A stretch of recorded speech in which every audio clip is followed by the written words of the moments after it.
জয় বিশ্বাস তোমাদের ছোট্ট দিদিভাই চলে এসেছি আবার সুন্দর একটি মিনি ব্লগ নিয়ে আমার হোস্টেলের। তো আমি আজকে দেখাবো আমার হোস্টেলের রুমটা কেমন অবস্থায় রয়েছে এখন, আর কেন রয়েছে আমি সেটাও তোমাদের বলবো।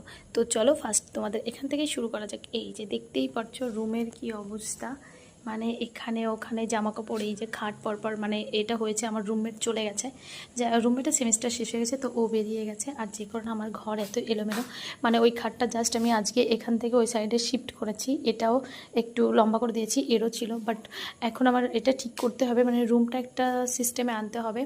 কিন্তু আমি কোনো কাজই করতে পারছি না যতক্ষণ না পর্যন্ত এই যে, মানে আমাদের রুমে এতটা নোংরা হয়েছে দেখো, এই সাইডটাতে একটু বেশি হয়েছে, কারণ এখানে কোনোদিনও ঠিকঠাক করা হয় না। তো যাই হোক, এই সাইডে আমার রুমমেট ছিল, আর আমার এই সাইডটা আমার এই সাইডেও হয়ে গেছে। তো যাই হোক, সব ক্লিন করতে হয়, আর এটা এতদিনে হয়ে যেত, যেহেতু আমাদের হোস্টেলে এই ঝাড়ুটা নেই, এর জন্য ক্লিন করতে পারছি না। তাও কালকে আমি অবশ্যই এটা করব, তা না হলে আমি ঘরে থাকতে পারছি না, খুবই কষ্ট হচ্ছে। দেখো কি অবস্থা।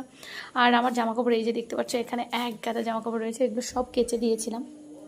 মানে আমি দীঘার থেকে আসার পরে এই যে সব জামাকাপড় কেচে দিয়েছি, মানে টাইম হচ্ছিল না। যাই হোক, দুদিন হচ্ছে কেচে দিয়েছি। এদিকে বাইরে বৃষ্টি, তো ঘরে মিলে মিলেই শুকাতে হয়েছে। তো এগুলো আজকে ভাজ ভাজ করে দেবো। যাই হোক, এই ছিল আমার আজকের মিনি ব্লগ। তো না, এটা আমার রুম ট্যুর বলতে পারো। তো আমি রুমটা যখন ক্লিন করব তোমাদেরকে আবার দেখিয়ে দেবো যে ক্লিন কেমন করে করলাম। তো সবাই ভালো থেকো, সুস্থ থেকো, আর আমার হোস্টেলের রুম দেখে তোমাদের কী কী মতামত আছে বলো। আর যাই হোক, টাটা সবাইকে।